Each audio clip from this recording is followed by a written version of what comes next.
स्वागत है आपका अभ्युदय सिविल सर्विस क्लासेस में। जैसा हम डिस्कस कर रहे थे एमपीपीएससी मेंस के पेपर 4 का पार्ट बी, जिसकी हमने यूनिट 4 को शुरू किया था और यूनिट 4 में हमने कुछ फैक्टर्स को कंप्लीट कर लिया था, है ना। आज हम उसी में आगे बढ़ते हैं और आज हम पढ़ते हैं कि असफलताओं से व्यक्ति कैसे सीख सकता है ना। कैसे असफलताओं को वो अवसर के रूप में देख सकता है ना। और इसके साथ हम देखेंगे कि जो सरकारी योजना है उनके क्रियान्वयन को लेकर सरकार के सामने क्या क्या चुनौतियां हैं और कैसे उन चुनौतियों को का समाधान करके सरकारी योजनाओं का बेहतर तरीके से इंप्लीमेंट किया जा सकता है ग्राउंड लेवल पर, ताकि देश का समग्र रूप में विकास हो सके, है ना। तो इन दो टॉपिक को आज हम कंप्लीट करने की कोशिश करेंगे।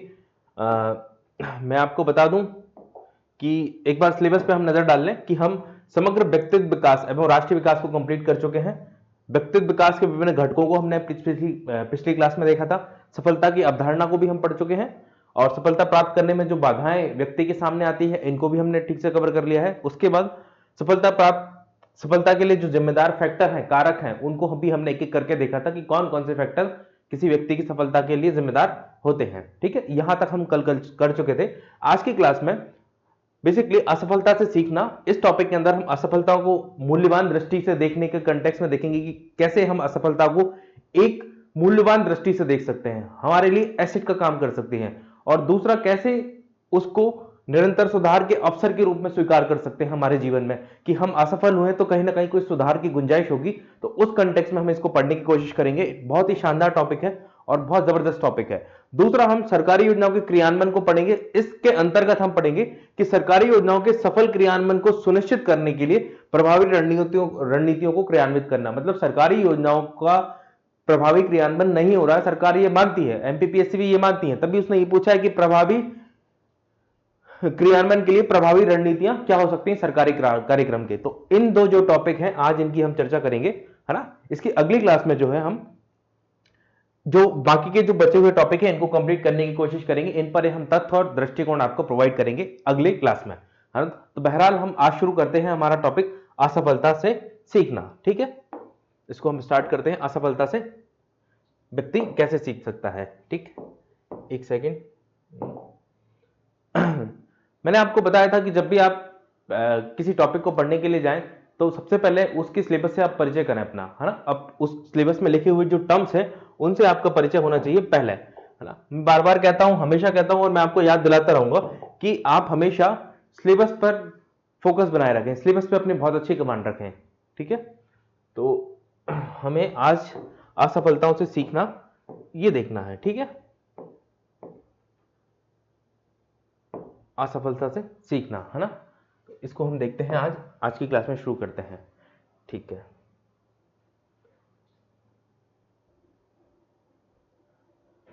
तो पहले मैं आपको बेसिक चीज बताऊं कि असफलता होती क्या है। ठीक है, असफलता क्या होती है। देखिए, असफलता क्या होती है इसको आप एक सिंपल से एग्जांपल से समझ सकते हैं कि व्यक्ति जो चाहता है, जिस तरीके की चीजों को वो चाहता है अपने जीवन में, या वो सामाजिक प्रतिष्ठा के रूप में हो, आर्थिक लाभ के रूप में हो, किसी लक्ष्य की प्राप्ति के रूप में हो, परीक्षा में पास होने के संदर्भ में हो, किसी भी कंटेक्स्ट में जब व्यक्ति की कोई चाहती हुई की कोई इच्छा होती है, अगर वो उसको चाहता है और अगर वो उसको फुलफिल नहीं कर पाता है, वो उसकी पूर्ति नहीं कर पाता है बार बार प्रयास करने के बाद भी, तो ऊपरी तौर से कम ये माना जा सकता है कि ये कहीं ना कहीं उसके लिए असफलता जैसा प्रतीत होगा। असफलता मतलब किसी कार्य को करने की इच्छा है व्यक्ति की, कर रहा है, प्रयास भी कर रहा है, बट उसमें वो उसको डिजायर रिजल्ट नहीं मिल रहा जो उसकी इच्छा है। मतलब मन के अनुरूप ना होने की प्रवृत्ति असफलता है।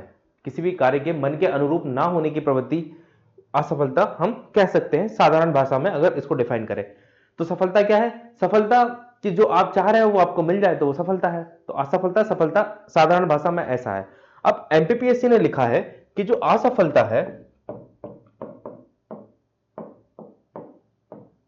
उसको आपको मूल्यवान दृष्टि के तहत देखना है। मूल्यवान दृष्टि की तरह देखना है असफलता को, और असफलता को आप निरंतर सुधार के तौर पर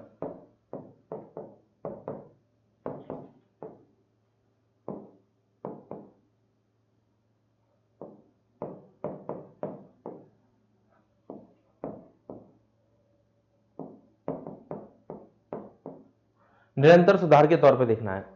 मतलब ये माना जाता है कि अगर व्यक्ति असफल हो रहा है तो कहीं ना कहीं कमी होगी, तो निरंतर सुधार करें, उस कमी को पूरा करें, उस रूप में हमें असफलता को देखना है और असफलता को एक मूल्यवान दृष्टि के रूप में देखना है। आप इसको ऐसे समझ सकते हैं कि आप जब बात करते हैं कोच की, कोच क्या होता है? आपको गाइड करने वाला। तो जो ज्यादातर आप कोच देखते हैं वो बहुत सक्सेसफुल नहीं होते हैं अपने जीवन में। सक्सेसफुल मतलब कि जैसे क्रिकेट का कोच है, हॉकी का कोच है, वॉलीबॉल का कोच है, तो वो बहुत बड़ा प्लेयर नहीं होता है। बहुत बड़ा प्लेयर बहुत कम कोच बनता है। एक्सेप्शन हो सकते हैं, लेकिन सामान्यतः यह देखा गया कि बहुत बड़ा कोच जो है वो बहुत बड़ा प्लेयर नहीं होता। कोच कौन होता है? जो बार बार स्ट्रगल करता हुआ उस पूरी परिपाटी में हमें देखने को मिलता है, वो कोच होता है। क्योंकि जो बार बार हार रहा है, जो बार बार फेल करता है, उसको उन बारीकियों के बारे में ज्यादा बेहतर तरीके से पता होता है। इसको आप अपने एग्जाम के कंटेक्स्ट में भी ला सकते हैं कि जो पहले अटेम्प्ट में एग्जाम को पास कर लेता है वो आपको उतनी गुणवत्ता के, उतनी बेहतरी के साथ इस बात को नहीं बता सकता कि इस एग्जाम को कैसे क्वालिफाई किया। हो गया उसका, शायद वो अनायास हो गया, या कुछ उसके एफर्ट हो सकते हैं, ये नहीं कह रहे हैं कि हमने एफर्ट नहीं किया उसने, बट फिर भी जो दो चार बार से स्ट्रगल कर रहा है, जिसने बार बार फेल किया है, कभी प्रीलिम्स के लेवल पे, कभी मेंस के लेवल पे, कभी इंटरव्यू के लेवल पे, है ना, तो वो आपको बेहतर तरीके से गाइड कर सकता है। इसलिए जो कोचेज होते हैं वो एक बेहतर गाइडर के तौर पर काम कर सकते हैं। ये मैं नहीं कह रहा हूं, ये इतिहास कह रहा है। और आप कभी उठा के देख लीजिए, जितने भी सफल कोचेज हैं इस दुनिया में, उसमें 80% से ऊपर सफल कोचेज, सफल खिलाड़ी कभी नहीं रहे हैं। ठीक है, तो पहला तो वहीं से निकल के आता है कि जो असफलता है उसको मूल्यवान दृष्टि के रूप में देखना है ना। हमें देखना है कि वो बहुत इंपॉर्टेंट चीज है। ऐसा नहीं कि आप असफल हो गए किसी चीज में तो सब कुछ खत्म हो गया। और दूसरा कि भाई असफल हो गए तो उसमें निरंतर सुधार की गुंजाइश रहती है, कहीं कमी रह गई हो, उस एंगल से देखना है। एक एग्जाम्पल से आप और समझिए बात को। एग्जाम्पल क्या कहें कि एक बायोग्राफी है डॉक्टर एपीजे अब्दुल कलाम, जो हमारे पूर्व राष्ट्रपति थे, उनकी एक बायोग्राफी है। उसमें वो बताते हैं जब वो फेल कर जाते हैं, वो एनडीए का एग्जाम देने के लिए जाते हैं और उनके पास पैसे नहीं होते किराए के लिए भी एग्जाम देने के लिए, तो वो अपनी बहन से उनके जेवर की मांग करते हैं कि बहन मुझे ये जेवर दे दे, मैं इनको बेच के जो है ट्रेन की टिकट करा के वहां जाऊंगा एग्जाम देने के लिए। वो बहन कहती है कि मेरे पास ये आखिरी जेवर है और तू नहीं लौटा पाया तो वो कहते हैं कि चिंता मत करो दीदी, मैं ये आपके जेवर भी लौटा दूंगा और इससे ज्यादा मैं आपको कुछ दे दूंगा।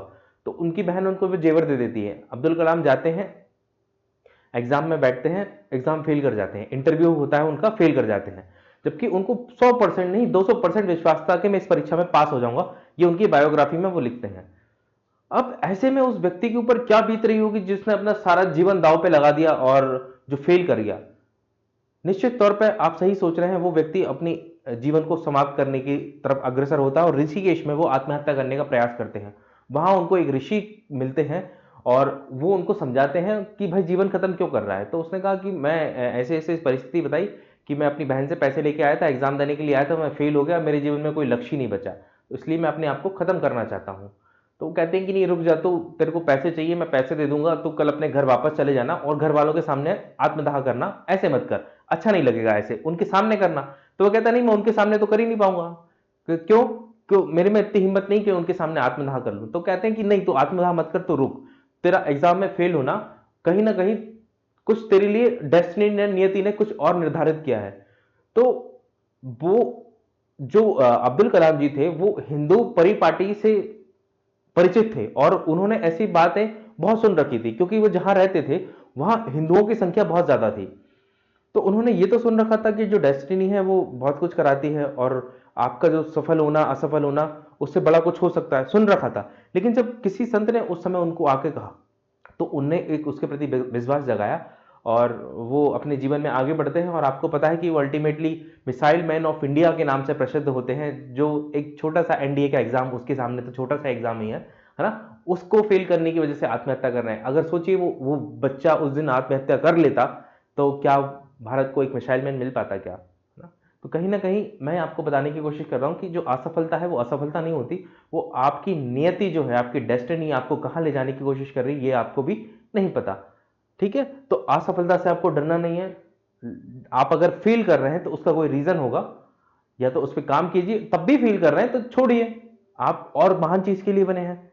ठीक है, तो उसको निरंतर सुधार करने की दृष्टि और मूल्यवान दृष्टि से हमें देखना है, सफलता से घबराना नहीं है। अब एग्जाम में क्या पूछेगा एमपीपीएससी आपसे, तो सफलता को मूल्यवान दृष्टि से देखने का मतलब क्या है? अब एग्जाम में अगर ये आएगा कि असफलता जो है, असफलता जो है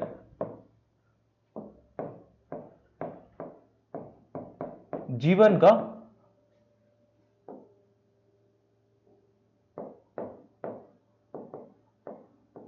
अभिन्न अंग है। सबसे पहली चीज तो यह है कि जो असफलता है, ऐसा कोई व्यक्ति नहीं है समाज में, संसार में, ये इस पृथ्वी पे पैदा नहीं हुआ है मनुष्य के रूप में जो कभी ना कभी किसी ना किसी मात्रा में असफल नहीं हुआ हो। तो इसका मतलब है जो असफलता है वो आपके जीवन में पैदा होने के साथ जुड़ी हुई है, वो आपका अभिन्न अंग है। मतलब आप कभी ना कभी फेल करेंगे, आप जो चाहते हैं वो आपको हमेशा मिले ऐसा पॉसिबल नहीं है। कभी ना किसी मात्रा में आप फेल करेंगे, तो ये जीवन का अभिन्न अंग है। इसको आपको याद रखना है। असफलता अस्थायी है, इसको आपको याद रखना है। असफलता अस्थायी है। आप सोचते हैं, आप नकारात्मक हो जाते हैं जब फेल करते हैं, बट वो स्थायी नहीं है, वो अस्थायी है। हो सकता है आप अगले मोड़ पे जाके सफल हो जाए। तो जो असफलता का जो नेचर है वो स्टेबल नहीं है, नॉन स्टेबल नेचर की है, अस्थायी नेचर की है। इसलिए अगर आप दुखी परेशान हो रहे हैं अपनी असफलता को लेके, तो टिके रहें, क्योंकि ये बुरा वक्त जो है वो भी आपका चला जाएगा, क्योंकि ये नेचर स्थायी नहीं होता। ना सफलता का नेचर स्थायी है, ना असफलता का नेचर स्थायी है। इसलिए असफलता कैसी है? अस्थायी नेचर की है। पहला बताया जीवन का अभिन्न अंग है, दूसरा असफलता अस्थायी नेचर की है, तीसरा जो है असफलता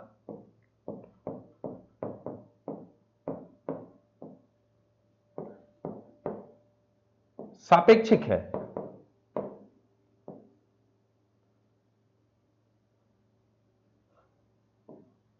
असफलता सापेक्षिक है, या यही लिख रहा हूं मैं, असापेक्षिक है। अब यहां दोनों ही बातें लागू होती है। सफलता सापेक्षिक भी होती है, असापेक्षिक भी होती है। जैसे गरीबी, सापेक्षिक और असापेक्षिक गरीबी के एग्जाम्पल से मैं आपको बताने की कोशिश करूं कि जैसे जब आप रतन टाटा के सामने किसी आम व्यक्ति को कंपेयर करेंगे, तो आप कहेंगे कि वो व्यक्ति बहुत गरीब है। आप किसी जैसे हल्दीराम जो है, हल्दीराम एक ब्रांड है, हल्दीराम नमकीन वाले को जब रतन टाटा के सामने कंपेयर करेंगे, तो आप कहेंगे कि वो गरीब है उसके मुकाबले। लेकिन हल्दीराम वाला एक आम दुकानदार से आप कंपेयर करेंगे तो बहुत अमीर है, और उस आम दुकानदार को आप किसी कर्मचारी से कंपेयर करेंगे, दुकान में काम करने वाले, तो उसके रिस्पेक्ट में वो गरीब है। और वो दुकान में काम करने वाले कर्मचारी को किसी मंदिर के बाहर बैठे हुए भिखारी से कंपेयर करेंगे, या किसी स्टेशन पे भीख मांगते हुए भिखारी से कंपेयर करेंगे, तो आप कहेंगे कि वो गरीब है। तो गरीबी कैसी हो रही है? गरीबी सापेक्षिक है। सापेक्षिक गरीबी में एक बड़े व्यक्ति से छोटा व्यक्ति गरीब हो सकता है, गरीबी का एक सापेक्षिक पैमाना है। और असापेक्षिक क्या होती है? असापेक्षिक का मतलब है कि जैसे भारत सरकार ने एक लिमिट बनाई है कि कोई भी व्यक्ति जो है वो 978 रुपए से ऊपर कमाता है महीने में, तो वो गरीब नहीं है।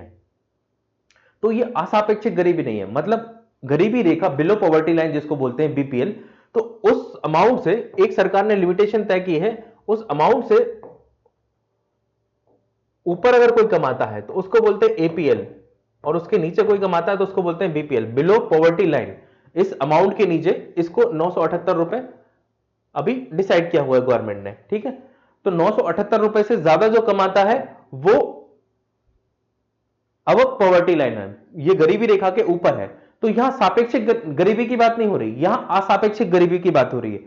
मैं आपको यहां बताने की कोशिश कर रहा हूं कि सफलता या तो सापेक्षिक हो सकती है या असापेक्ष हो सकती है, सॉरी असफलता, है ना। अब जब आप सफलता को, जैसे आपका विजन था कि आपको कलेक्टर बनना है, ठीक है, आपको यूपीएससी का एग्जाम क्रैक करना है, आप उसमें फेल कर जाते हैं और बार बार फेल करते हैं, आप स्टेट पीएससी की तरफ आते हैं, आप उसमें भी बार बार फेल करते हैं, तो आप एसएससी सीजीएल की तरफ आते हैं और वहां आप क्वालिफाई कर पाते हैं। एक तौर पे देखें, जब आप सापेक्षिक दृष्टि से देखें तो आप अपने आप को असफल महसूस करेंगे।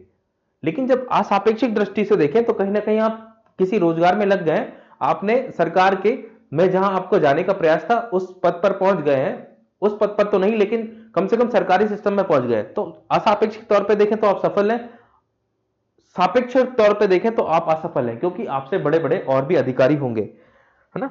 तो दिक्कत यहां है कि जब हम व्यक्ति असफलता को सापेक्षिक दृष्टिकोण से देखता है तो बहुत दिक्कत आती है। कभी भी हमें सफलता असफलता को सापेक्षिक दृष्टिकोण से नहीं देखना चाहिए, क्योंकि सापेक्षिक दृष्टिकोण से व्यक्ति ना कभी सफल महसूस करेगा अपने आप को, ना कभी असफल महसूस करेगा। असफल को भी आप एग्जाम्पल से समझ सकते हैं कि एक क्रिकेटर है जिसने 20 रन बनाए, ठीक है, वो उसको जो टीम थी उसने टोटल मान लीजिए स्कोर किया 150 रन का, तो उसमें जो टॉप स्कोरर था वो 20 रन वाला था, ठीक है। अब किसी ने 18 बनाए, किसी में 17 बनाए, तो ऐसे जब वैसे ओवरऑल देखें, टेस्ट मैच मान लीजिए उसको, तो ओवरऑल तो टीम फेल हो गई, 150 रन ही बनाए। लेकिन जब वो आपस में कंपैरिजन करेंगे सापेक्षिक दृष्टिकोण से, तो वो पाएंगे कि अरे ठीक है, उसने 20 बनाए, टॉप स्कोरर ने 20 बनाए, मैंने तो 18 बनाए, लेकिन वो 18 वाला भी फेल है। और वो बोलेगा कि अरे मेरे 16 रन बनाने वाला बोलेगा, जिस जिस किसी ने 16 बनाए, कि भाई 18 और 20 ही तो टॉप स्कोरर है, मैं तो तीसरे नंबर पे फिर भी आ रहा हूं, मैंने 16 रन बनाए। तो ऐसे अगर देखेंगे तो सब लोग कहेंगे कि भाई हमने रन बनाए, तो ऐसे दिक्कत क्या है, हम कहां असफल हुए। तो सापेक्षिक दृष्टिकोण से जब आप असफलता को भी देखते हैं, तब आप उस वो सफलता ही महसूस करते हैं। इसलिए आप चीजों को सापेक्षिक दृष्टिकोण से नहीं देखेंगे, असापेक्षिक परिप्रेक्ष्य में चीजों को देखेंगे, तब आप सफलता असफलता का बेहतर अनुमान लगा पाएंगे। तो असफलता जो है वो अस्थाई नेचर की होती है, मैंने बताया जीवन का अभिन्न अंग है, और सापेक्षिक और असापेक्षिक दोनों दृष्टिकोण से सफलता को असफलता को देखा जाता है, ठीक है। असफलता जो है उससे व्यक्ति बहुत कुछ लर्न कर सकता है। जैसे हमने कहा कि उसे मूल्यवान दृष्टि की तरह देखना है, तो असफलता से व्यक्ति बहुत कुछ लर्न कर सकता है। मैं आपको कुछ स्लाइड्स के माध्यम से बताऊंगा कि असफलता से व्यक्ति कैसे सीख सकता है ना। जैसे यह है असफलता को गले लगाना, मतलब क्या है कि जो असफलता है उसको स्वीकार करो कि हम असफल हो गए, कोई बात नहीं है। आपके अंदर फ्लेक्सिबिलिटी होनी चाहिए। असफलता को स्वीकार आप कब कर पाएंगे, जब आपके अंदर फ्लेक्सिबिलिटी होगी, है ना। और दूसरा, जब आप अंदर से मजबूत होंगे तभी असफलता को आप स्वीकार कर पाएंगे। तो व्यक्ति को असफलता से सीखने के लिए असफलता को पहले स्वीकार करना चाहिए, उसके अंदर लचीलापन होना चाहिए, और वो मानसिक रूप से तैयार होना चाहिए, ठीक है। असफलता से और कैसे सीखा जा सकता है, चिंतन करके और विश्लेषण करके। असफलता से व्यक्ति सीख सकता है कि मेरे साथ क्या गलत हुआ है, मैं असफल हुआ हूं तो मैं क्यों गलत हुआ हूं, तो उसका चिंतन करें, विश्लेषण करें कि क्या गलत हुआ है, अलग तरीके से किया जा सकता था इसको, है ना। और ये असफलता से मैंने क्या सीखा, मतलब ये तीन चीजें कि असफलता से व्यक्ति चिंतन विश्लेषण के माध्यम से ये सीख सकता है कि क्या गलत हुआ है जिसके कारण मैं असफल हुआ हूं। दूसरा, क्या इस कार्य को अलग तरीके से किया जा सकता है ताकि मैं सफल हो जाता। तीसरा, कि उस असफलता से मैंने क्या लर्निंग उठाई है, क्या लर्निंग सीखी है, इस ये असफलता से हम सीख सकते हैं। फिर क्यों असफलता हमें बेहतर सिखाती है, इस बारे में देखिए एक पॉइंट लिखा है, असफलता में बेहतर क्यों सिखाती है। क्योंकि असफलता जो है वो हमारी कमियों से हमें प्रत्यक्ष अनुभव कराती है, ठीक है। और जब व्यक्ति असफल होता है तो वो पेनफुल कंडीशन से गुजरता है, तो हम कहें कि वो एक दर्दनाक सबक से सीखता है। तो जब व्यक्ति असफल होकर दर्दनाक तरीके से कुछ सीखता है, तो वो जो सीख है उसके जीवन में स्थायी तौर पर बनी रहती है। तो कहीं ना कहीं असफलता व्यक्ति को स्थायी तौर पर उस गलती को ना करने के लिए प्रेरित करती हुई दिखती है। और असफलता जो है व्यक्ति को लचीला बनाती है, मतलब आप जब बार बार सफल होते हैं तो फिर आपका जो मानसिक विकास है वो एक तरीके से होता है, आपका जो ग्राफ है वो इस तरीके से ही बनता जाता है ना। लेकिन जब व्यक्ति सफल होता है, असफल होता है, सफल होता है, असफल होता है, सफल होता है, असफल होता है, तो उसके जीवन में जो ग्राफ है ऊपर नीचे होता रहता है, जिसके कारण उसके जीवन में लचीलापन आता है, इलास्टिसिटी आती है। जैसे आप छोटे बच्चों में देखेंगे, छोटे बच्चे आजकल बहुत जिद्दी होते हैं, उनकी पेरेंटिंग, अब माता पिता पेरेंटिंग भी आजकल बहुत चैलेंजिंग हो गई। माता पिता उनकी पेरेंटिंग बहुत अच्छे से करने की कोशिश करते हैं, क्योंकि सभी माता पिता चाहते हैं, बट फिर भी वो प्यार और मोह में अंतर नहीं कर पाते, जिसके कारण वो जो है मोह के कारण जो है बच्चों को कभी किसी चीज के लिए ना नहीं करते। तो जब बच्चा जो है, जो बच्चे का जब विकास होता है, और वो उसकी हर डिमांड अगर पूरी होती हुई प्रतीत होती है, तो उसके अंदर लचीलापन नहीं आता, इलास्टिसिटी नहीं आती। जब वो समाज में निकलता है, कॉलेज में जाता है, जब वो फील करता है, तब देखिए कि वो एकदम से टूट जाता है, क्योंकि उसको लगता है कि जीवन भर मुझे सब चीजें मिली और आज अचानक क्या हो गया, जिसकी मुझे चाह थी वो नहीं मिली। और यही कारण है कि सबसे ज्यादा सुसाइडल केस में बच्चों के सुसाइड हो रहे हैं और स्टूडेंट के सुसाइड हो रहे हैं, क्योंकि वो फ्लेक्सिबिलिटी अपने जीवन में नहीं उतार पाए, उनके जीवन में कोई असफलता आई नहीं, उन्हें जो चीजें मांगी गई उनके पेरेंट द्वारा प्रोवाइड की गई, यही बहुत बड़ा कारण है सुसाइड केसेस का। इसलिए पेरेंट को भी ध्यान रखना चाहिए कि उस बच्चे को फ्लेक्सिबल बनाना चाहिए, उस बच्चे को हर परिस्थिति के लिए, अच्छे समय के लिए, बुरे समय के लिए हर तरीके से तैयार करना चाहिए। नहीं तो आगे जाके वही पेरेंट शायद पछताएंगे। ठीक है। असफलता, देखो एक चीज और देखिए, असफलता से के नियम है, मतलब असफलता के कुछ नियम है, इनको आप देखें। ये 3 नियम बहुत इंपॉर्टेंट है कि आप असफल हो रहे हैं तो आप सफल होने के लिए अपनी जो गलतियां हैं उनसे सीख लें, या तो ठीक है अपनी गलतियों से सीखें और फिर से काम करें। ठीक है, असफल हो रहे हैं। दूसरा कि आप असफल हो रहे हैं तो उसके प्रति एडॉप्ट हो जाएं कि भाई ये काम ऐसे ही होगा। आप असफल हो रहे हैं तो भाई अब कुछ नहीं हो सकता, ये चीज ऐसे ही होगी। या फिर एक काम करें कि उस काम को छोड़ ही दे, या तो उसे एडॉप्ट हो जाए या उस काम को छोड़ दे। आप मान लीजिए आप कोई काम करने के लिए जा रहे हैं, मान लीजिए कि आप एक शॉपकीपर हैं, आपने दुकान खोली। अब दुकान खोली तो आपकी दुकान चल नहीं रही, तो आप पहले तो सीखें कि क्या क्या गलती कर रहा हूं जिसके कारण नहीं चल रही। ठीक है। दूसरा, या तो नहीं चल रही तो या तो फिर इसके लिए तैयार हो जाए कि भाई यहां मार्केट नहीं है, नहीं चल रही, ज्यादा परेशान मत हो, एडॉप्ट हो जाए, जितनी आपकी कमाई हो रही मिनिमम उसमें संतुष्ट रहें। या फिर ये करें कि उस काम को छोड़ दें, नहीं चल रही छोड़ दें उस काम को, दूसरा पकड़ें, नहीं चल रही। या फिर एक है, एक कहावत है, fall 7 time, stand stand up 8, कि बार बार काम करें, बार बार गिरेंगे आप, 7 बार गिरें लेकिन 8वीं बार में ऐसा उठें कि खुद खुद तो रोशन हुई, बाकी समाज को भी, अपने परिवार को भी रोशन कर दें। मतलब असफलता से आप सीख सकते हैं अगर आप निरंतर प्रयास करते हैं तो। लेकिन 7 बार गिरने के बाद आदमी, क्या उसके अंदर इतना पोटेंशियल बचता है? ये कहावतें हैं, बस कहावतों में ही है। क्या उसके अंदर इतना पोटेंशियल बचता है? चलिए मन से पोटेंशियल बचाइए, क्या उसके पास संसाधन रहेंगे? 7 बार जो आदमी फेल करेगा बिजनेस में, भारत का आदमी अगर 7 बार बिजनेस में फेल कर गया तो वो कहीं का रहेगा क्या? कहीं का नहीं रहेगा। तो ये कहावतें हैं, ये भारत पे लागू नहीं होती कि 7 बार गिरे और 8वीं बार में खड़े हो जाए, है ना। लेकिन आप क्रक्स समझिए कि आप जब बार बार गिरते भी हैं, फेल करते भी हैं, तो कैलकुलेटेड रिस्क ले, है ना, तुलनात्मक अध्ययन करें चीजों का, और जितना आप बेयर कर सकते हैं उतनी रिस्क लें और काम करते रहें। बार बार फेल होंगे तब भी काम करते रहें, क्योंकि अल्टीमेटली काम तो आपको करना ही पड़ेगा। ठीक है, रुके ना। अनलर्न और रीलर्न, है ना, जो चीजें सीखने लायक नहीं है उनको लर्न ना करें, और जो चीजें सीखने वाली हैं जिनको आपने नहीं सीखी थी उनको रीलर्न करें। ये सब है, यहां सब बातें हैं। असफलता से एक चीज और यहां याद रखनी है आपको, देखिए कि जो पुरानी मान्यता और व्यवहार है उनकी पहचान करें, कि भाई आप जो असफल हो रहे हैं उसके कारण ऐसा तो नहीं है, उसका कोई कारण कि आप जो पुरानी पद्धतियां हैं उनको फॉलो कर रहे हैं, तो आप उनकी पहचान करें। अगर ऐसा कर रहे हैं तो अपने आप को मॉडर्नाइज करें, जो मार्केट में बदलाव हुए उनके अनुरूप अपने आप को बदले। जैसे आप एग्जाम दे रहे हैं तो एग्जाम के जो बदलाव है उनके अनुसार अपने आप को बदलें, है ना। व्यापार कर रहे हैं तो व्यापार में जो बदलाव आ रहे हैं उनके अनुसार आपको बदलें। जब कृषि कर रहे हैं तो कृषि में जो नई पद्धतियां प्रयोग हो रही हैं उनके अनुरूप अपने आप को ढालें। जब हाँ जॉब कर रहे हैं तो जॉब में जो नई स्किल सेट डेवलप हो रही है उसके अनुसार अपने आप को ढालें, है ना। तो आप पुरानी चीजों को भूलें, अनलर्न करें और नई नई चीजों को लर्न करें। ठीक है। फिर है प्रतिक्रिया और वैकल्पिक रणनीतियों की तलाश करें, है ना। मतलब जो आप काम कर रहे हैं जब फेल हो रहे हैं तो आप उस पर फीडबैक लें। ठीक है।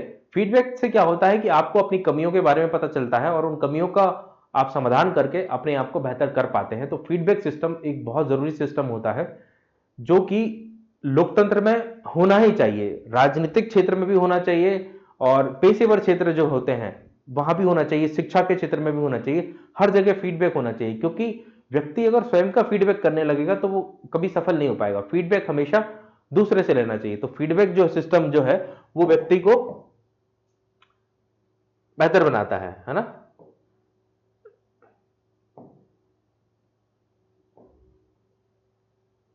ठीक है। असफलता से बचने के लिए एक पॉइंट ये भी बहुत जरूरी है कि व्यक्ति को हमेशा जो है यथार्थवादी लक्ष्य को निर्धारित करना चाहिए। कई बार क्या होता है कि जैसे आप एक स्टूडेंट हैं, आप स्टूडेंट अपना एग्जांपल लीजिए, आप कहेंगे कि मैं कल से 12 घंटे पढ़ूंगा, ये पॉसिबल नहीं है आप 12 घंटे पढ़ पाए, है ना। 15-15 घंटे के लिए बच्चे टारगेट बनाते हैं, कल जो मैं है 5 दिन में एंशियंट हिस्ट्री खत्म कर दूंगा, ऐसा नहीं होगा, है ना। नए बच्चों के साथ तो कम से कम ऐसा नहीं हो सकता। तो कम से कम आप जो टारगेट बना रहे हैं वो रियलिस्टिक टारगेट बनाइए, आपकी क्षमताओं के हिसाब से टारगेट बनाइए। तभी जो है आप जो है उस लक्ष्य को प्राप्त कर पाएंगे। ठीक है। और जो जोखिम है, मैं आपसे बोल रहा था ना कि जोखिम उतना ही लीजिए जहां आपको उस जोखिम को बेयर करने की क्षमता हो, है ना। ऐसा नहीं है कि आप बहुत ज्यादा जोखिम ले लें। और जैसे आप कोई बिजनेस स्टार्ट करने जा रहे हैं, तो अगर आपकी कैपेसिटी 10 लाख की है तो 10 लाख तक का ही जोखिम लीजिए, 5 लाख की है तो 5 लाख तक का लीजिए, 25 लाख की है तो 25 लाख की, 1 करोड़ की है तो 1 करोड़, 5 करोड़, जितनी आपकी कैपेसिटी है उसको रिस्क को बेयर करने की, उस फाइनेंशियल रिस्क को बेयर करने की उतनी ही रिस्क लीजिएगा, है ना। नहीं तो बहुत मुसीबत में पड़ सकते हैं। तो असफलता से हम ये भी सीख सकते हैं कि हमें कितनी और किस मात्रा में रिस्क लेनी है ना। तो असफलता मतलब बहुत सारी चीजें सिखाती हैं हमें, सीधी सी बात है। तो ये हमने जो टॉपिक देखा कि जो है असफलता है वो किन किन चीजों के बारे में हमें बताती हुई प्रतीत होती है ना। असफलता से कैसे सीखा जा सकता है और असफलता को कैसे एक मूल्यवान दृष्टि के रूप में अपने जीवन में उतारा जा सकता है। बेसिक सा टॉपिक था। अब देखिए, मैं आपसे कल की क्लास में मैंने आपको बताया था कि ये जो टॉपिक हम पढ़ने जा रहे हैं, समग्र व्यक्तित्व विकास, इसमें कुछ नया नहीं है। आज भी मैंने आपकी जो क्लास ली अभी तक, उसमें मैंने कुछ आपको बहुत नया नहीं बता दिया। लगभग कमोबेश चीज़ें वैसी ही हैं जो आप जानते थे, बस मैंने उन चीज़ों से आपको परिचय कराया और मैंने बता दिया कि इस टॉपिक के अंदर ये चीज़ें आएंगी। आप खुद भी ब्रेन स्टॉर्मिंग करके सोचेंगे तो शायद इससे अच्छे पॉइंट खुद निकाल ले जाएंगे। बस आपको विभिन्न डायमेंशन में सोचना है ना। सोचना है कि असफलता क्या होती है, मैंने बताया। असफलता से कैसे सीखा जा सकता है, हमने कुछ पॉइंट डिस्कस किए। असफलता को कैसे अवसर के रूप में देखा जा सकता है, उसको मैंने डिस्कस किया। मैंने एपीजे अब्दुल कलाम जी का एग्जाम्पल आपको देके बताया कि असफल हुए लेकिन उन्होंने कुछ लर्न किया, उनको किसी ने बताया, उसके बाद देखिए मिसाइल मैन बने, राष्ट्रपति बने देश के, है ना। कैसे सीखा जा सकता है असफलता से। असफलता का कारण होता है कि कुछ कमी रह गई तो उस कमियों को पहचानना है, बार बार प्रश्न पूछना है, फीडबैक लेना है। तो ये सब जो पॉइंट है वो असफलता में हम लिख सकते हैं। बेसिक चीजें हैं, बहुत टेक्निकल होने की जरूरत नहीं है। बेसिक चीजें लिखेंगे आप एग्जाम में तो अच्छे मार्क्स मिलेंगे, कोई दिक्कत कोई परेशानी नहीं है। बहुत जेनरिक आंसर लिखने की जरूरत भी नहीं है और बहुत कॉपी वाला आंसर लिखने की जरूरत भी नहीं है, बुकिश आंसर लिखने की जरूरत नहीं है। आप अपने दृष्टिकोण से, समझ से, आपकी बुद्धि का उपयोग करके एक बेहतर मॉडरेट आंसर लिख सकते हैं, ऐसा मैं मानता हूं, अगर आप चीजों को समग्रता में समझते हैं तो। अब जो अगला टॉपिक था जो हमारा सिलेबस में जो हमें पढ़ना था, वो है कि सरकारी योजनाओं के सफल क्रियान्वयन को सुनिश्चित करने के लिए प्रभावी रणनीतियों को क्रियान्वित करना। अब सरकारी योजनाओं से संबंधित सबसे पहले हम ये देखते हैं कि चैलेंजेस क्या हैं, सरकार के सामने क्या क्या चैलेंजेस हैं सरकारी नीतियों को क्रियान्वित करने के लिए। तभी तो हम उसकी रणनीतियां बनाएंगे। जब हमें चुनौतियां नहीं पता तो रणनीतियां क्या बताएंगे। इस बात को ऐसे समझें आप कि डॉक्टर के पास आप गए, जब आपने बीमारी नहीं बताई तो इलाज किस चीज का करेगा। तो हमसे सफल रणनीतियां पूछ रहा है कि कौन कौन सी रणनीतियां हो सकती है सफल क्रियान्वयन के लिए योजनाओं के। पहले हमें चैलेंजेस तो पता हो कि चुनौतियां क्या है भाई, तभी तो हम रणनीतियां बताएंगे। तो सबसे पहले हम यहां देखते हैं कि चुनौतियां क्या है भारत के अंदर। ठीक है। तो सबसे पहली चुनौती के रूप में आता है सरकार की असक्षमता, गवर्नमेंट इन एफिशिएंसी।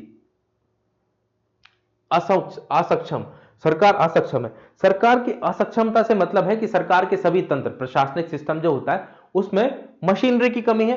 मशीनरी मतलब हम कहें कि सरकारी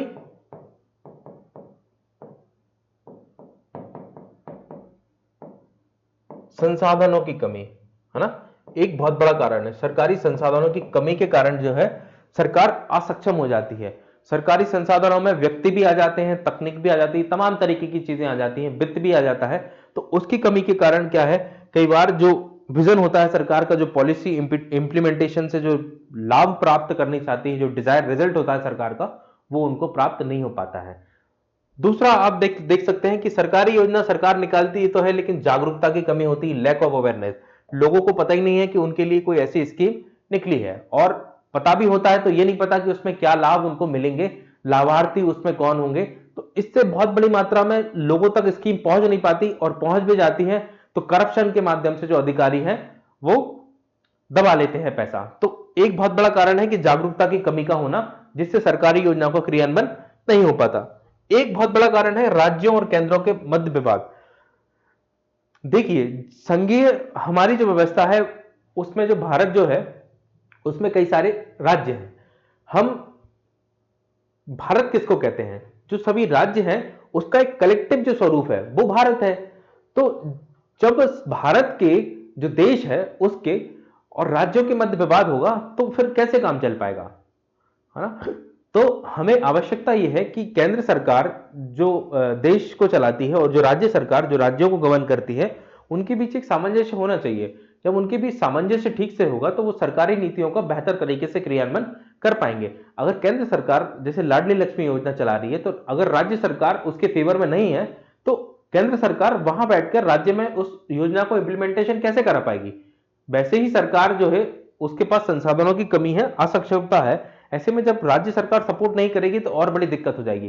तो ये बहुत आवश्यक है कि केंद्र और राज्य के बीच जो विवाद है उसका समाधान होना चाहिए, और उसका समाधान जब तक नहीं होता तब तक सरकारी योजनाओं का बेहतर तरीके से क्रियान्वयन नहीं हो सकता, उनकी मॉनिटरिंग नहीं हो सकती है। फिर एक दिक्कत है कुशल मानव संसाधन की कमी। ये बहुत बड़ी दिक्कत है कि सरकार के पास योजनाओं को क्रियान्वित करने के लिए वो मशीनरी ही नहीं है, कुशल मानव संसाधन ही नहीं है ना।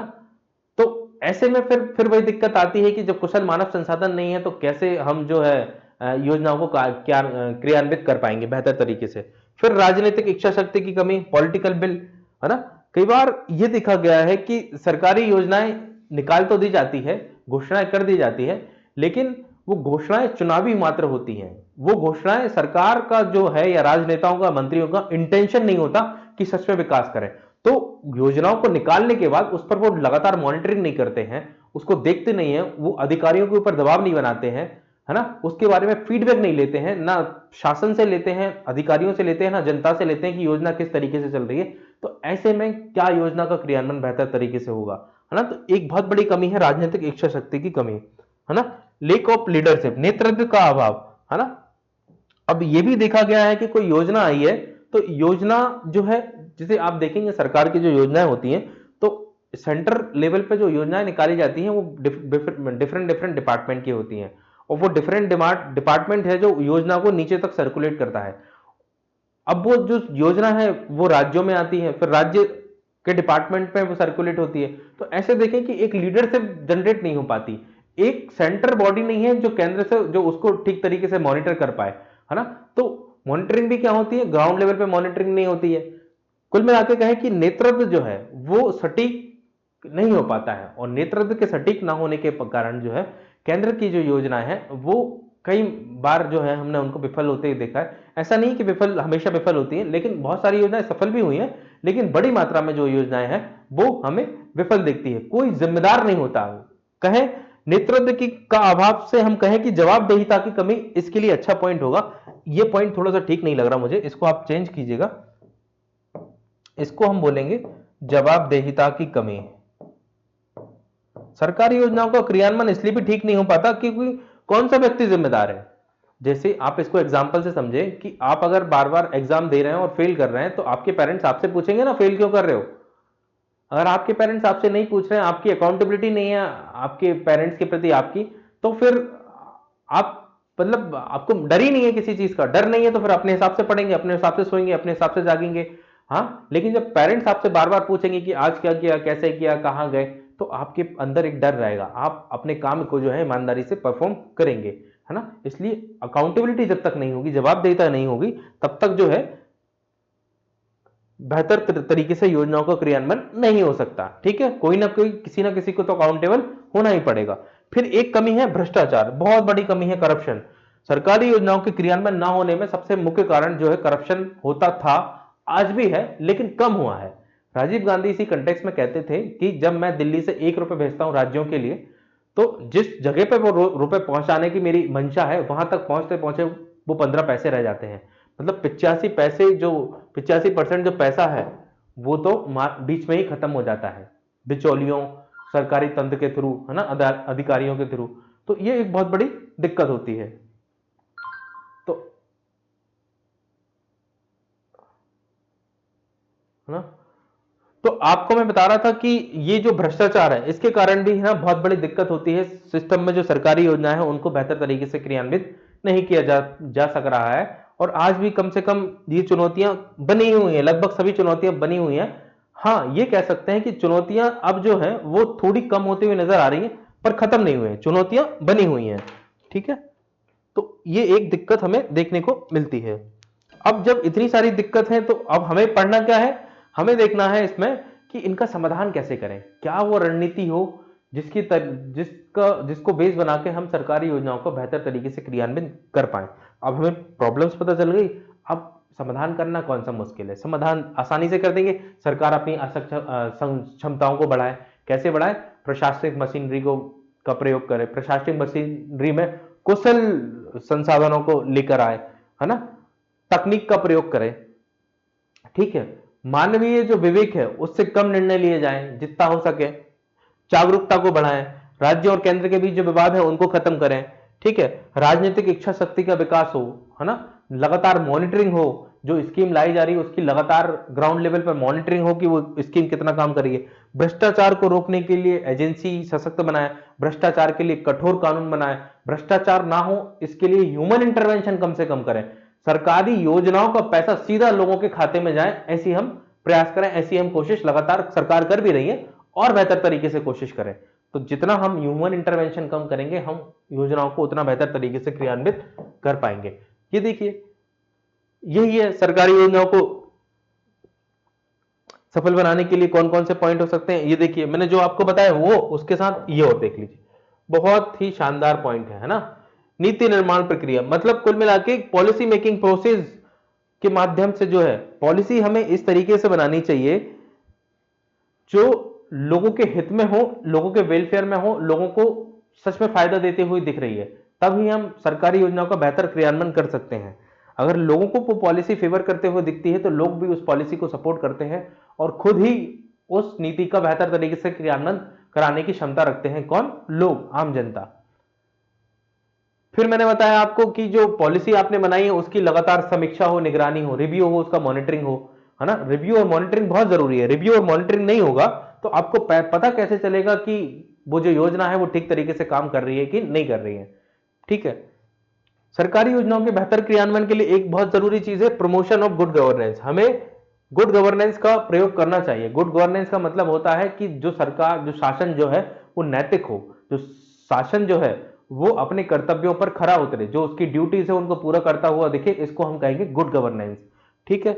फिर लैक ऑफ रिस्पॉन्सिबिलिटी, जिम्मेदारी का स्पष्ट होना, मतलब जो जिसको मैंने आपसे कहा था कि अकाउंटेबिलिटी की कमी है, जवाबदेहिता की, कि जिम्मेदारी का स्पष्ट होना, किस व्यक्ति को कौन सी जिम्मेदारी मिली है ये स्पष्ट हो, ताकि कल को कोई दिक्कत हो तो हम उस व्यक्ति को कटघरे में खड़ा कर सकें और बोल सकें कि भाई ये दिक्कत क्यों हुई इस योजना में, इसके लिए आप रिस्पॉन्सिबल है। तो जिम्मेदारी स्पष्ट हो कि किस व्यक्ति का क्या काम है, ठीक है।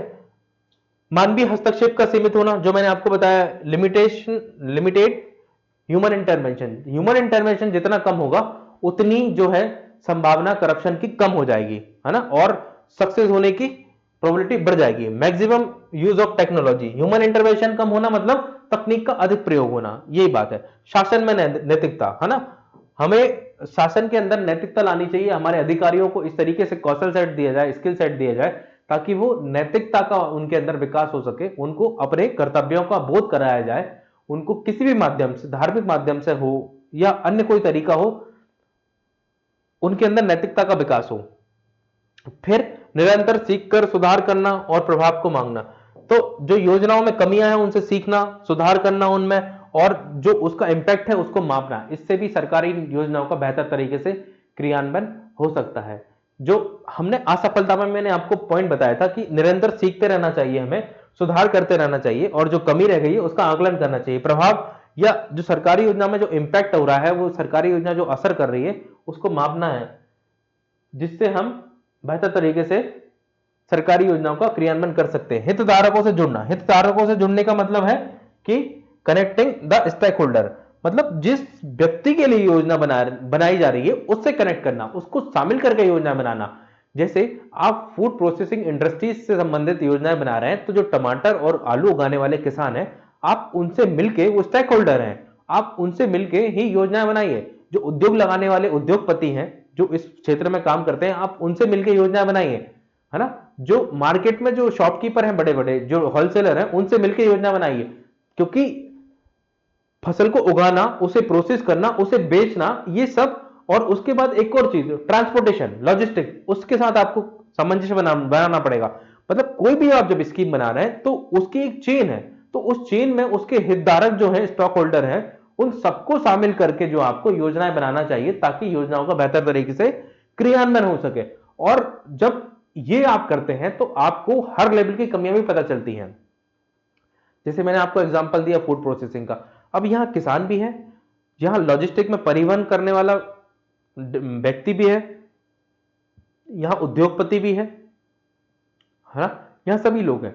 तो अब सब व्यक्तियों को यह पता है कि किसान की क्या कमी है, उद्योगपति की क्या कमी है, वो क्या चाहता है ना, ये परिवहन के क्षेत्र में काम करने वाला जो डिपार्टमेंट है, लोग हैं, वो क्या चाहते हैं। तो सभी लोग अपने अपने क्षेत्र में क्या चाहते हैं, वो चीजें अगर सरकार को पता चल जाएंगी, सरकार उस तरीके की पॉलिसी बनाएगी, तो निश्चित तौर पर वो टारगेटेड पॉलिसी होगी, वो लोगों के हित को सुनिश्चित करने की क्षमता उस पॉलिसी में होगी। इसी एग्जाम्पल को कहीं भी लगा लीजिए, जिस डिपार्टमेंट की पॉलिसी बन रही है, जिन लोगों को टारगेट करके पॉलिसी बन रही है, जो उसके हितधारक स्टॉक होल्डर है, उन सभी को शामिल करके अगर पॉलिसी बनाई जाए तो निश्चित तौर पर पॉलिसी बेहतर तरीके से क्रियान्वित की जा सकती है। अगला है क्षेत्रीय नीतियां बनाना। गलत हो गया, क्षेत्रीय नीतियां, रीजनल। अब one shoes not fit to all, एक कंसेप्ट है कि भाई एक जूता, एक नंबर का जूता सभी पैरों में नहीं आ सकता, इसलिए आपकी जो पॉलिसी है, आप उसको, केंद्र सरकार जब पॉलिसी बनाती है तो समग्र भारत के लिए एक सी पॉलिसी बनाती है सामान्यतः। तो कोशिश ये होना चाहिए कि क्षेत्रीय नीतियां बने, क्षेत्र के हिसाब से नीतियां बने, जिस क्षेत्र को जिस तरीके की नीति की आवश्यकता है उसमें उस तरीके की फ्लेक्सिबिलिटी हो उस नीति में परिवर्तन करने की। एक ही तरीके की नीति सारे भारत के ऊपर नहीं थोपनी चाहिए, क्योंकि भारत तो वैसे भी विविधताओं से भरा हुआ देश है, यहां भौगोलिक से लेकर सांस्कृतिक विविधता, सभी तरीके की विविधताएं पाई जाती है, यहां नरजाति विविधता भी पाई जाती है। तो ऐसे में एक पॉलिसी हमारे देश पे काम नहीं करेगी। तो हमने कहा कि अगर आपको सफल क्रियान्वयन करना है योजनाओं का, तो आपको क्षेत्रीय पॉलिसी बनानी चाहिए। फिर है पर्याप्त संसाधन और वित्त का होना। एक बहुत बड़ी चीज है, एक बहुत बड़ी आवश्यकता होती है कि आप जब किसी भी नीति का सफल क्रियान्वयन करना चाहते हैं तो नीति बनाना काफी नहीं होता, नीति बनाने के साथ नीति को इंप्लीमेंट करने के लिए आपके पास पर्याप्त मात्रा में वित्त होना चाहिए। अगर आपके पास वित्त नहीं है तो रुक जाइए, नीति मत बनाइए, थोड़ा समय लेके बाद में नीति बनाइएगा। लेकिन आप आपाधापी में चुनावी प्रचार के लिए या चुनावी संतुष्टि के लिए अगर आप आपाधापी में नीति बनाएंगे तो नीति अल्टीमेटली नुकसान करेगी। तो वित्त होना चाहिए आपके पास, और उस नीतियों को, उन कार्यक्रम को इंप्लीमेंट करने के लिए पर्याप्त मात्रा में संसाधन, रिसोर्सेज भी होना चाहिए, तभी आप नीति का बेहतर तरीके से क्रियान्वयन कर पाएंगे। तो ये सब बहुत ही शानदार जो पॉइंट हमने अभी डिस्कस किए, ये सब आप अपने एग्जाम में लिख सकते हैं। एमपीपीएससी सीधा सा सवाल पूछेगा, बिल्कुल ये तो छपा हुआ क्वेश्चन है, 11 नंबर या 7 नंबर में सीधा सीधा क्वेश्चन आएगा कि सरकारी योजनाओं के सफल क्रियान्वयन को सुनिश्चित करने के लिए रणनीतियां बताइए।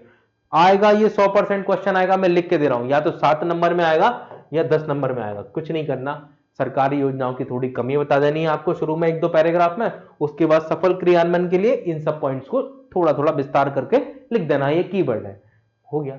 इससे ज्यादा आपको करने की जरूरत नहीं है, इतने में आप आसानी से अपने आंसर को लिख ले जाएंगे। ठीक है, तो ये जो है हमारा कार्यक्रम यहां तक खत्म होता है। तो अगली जो क्लास है उसमें हम देखेंगे कि जो हमारा अगला टॉपिक है ना, उसको हम देखेंगे कि कुछ उसमें चीजें लिखी हुई हैं। चलो हम एक बार देख ही लेते हैं कौन कौन सी चीजें हैं, है ना। सिलेबस,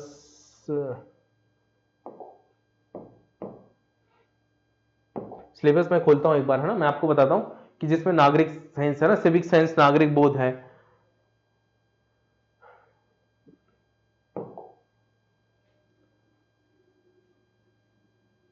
हाँ देखिए कौन कौन सी चीजें हैं इसमें, देख लेते हैं। तो इस टॉपिक को हम कल से शुरू करेंगे, और इसमें आपको क्या क्या पढ़ना है। इसमें लिखा है निम्नांकित मुद्दों पर, निम्नांकित मुद्दों से संबंधित तथ्य और दृष्टिकोण, तथ्य और दृष्टिकोण, कुछ फैक्ट और कुछ दृष्टिकोण सोचना है। किससे? नागरिक बोध, सिविक साइंस, संस्था के प्रति निष्ठा, है ना, किसी संस्था के प्रति निष्ठा, मतलब जहां आप काम कर रहे हैं उसके प्रति निष्ठा।